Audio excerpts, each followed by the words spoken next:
map of the community and different. So the ATSDR report that was commissioned by the that the senator and the representative asked the CDC to do was really important because now we had what we didn't have 4 years ago, which was like data and hard evidence to prove our point. The burden of proof has always been on the community. You know, we had to prove that they're harming us, and they didn't have to prove that they weren't. You know, they would just say, well, can you prove that this is coming from our facility? They would say that all the time. They would deny that the dust was coming from there when there was, 70-foot, 60-foot high piles.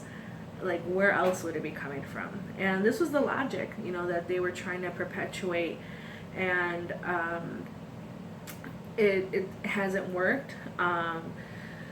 The city did swipes on the sidewalks, on buildings, and all the rest of it, and they found this fugitive dust, this Petcoke, and after examining it, so now we're asking the city to do the same thing.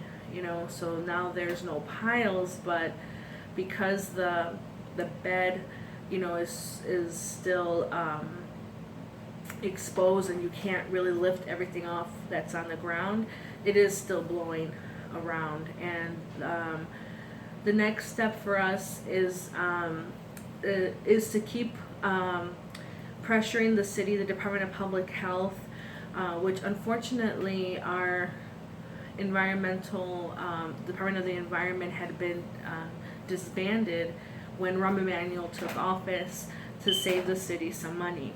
And now the Department of Public Health has been tasked to take care of problems like this, which we believe is really unfair. And as a taxpayer, I would prefer that we do have these protections. I'd rather have an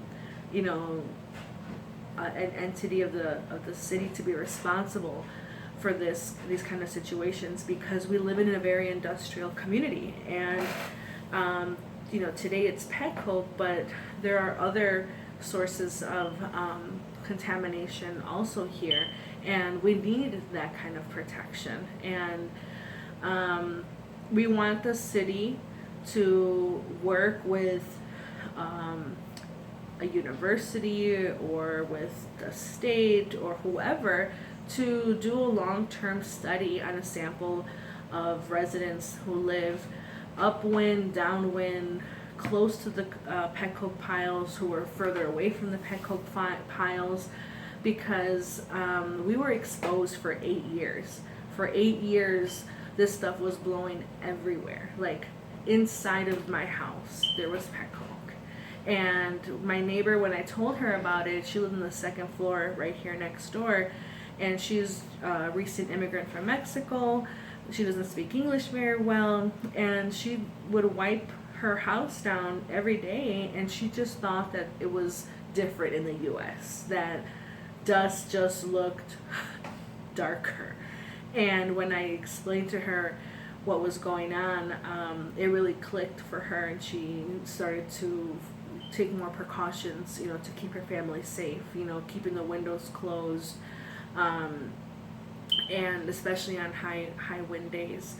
One of the really important things was a connection for our coalition, was a connection that we made with Christine Wally, who was from the neighborhood initially and now is a professor at MIT, and she connected us with Public Lab. So we started to do a project. There's a kit that you can buy, and I'll bring it to you, I'll show it to you right now. Actually, do you want to stop for a second?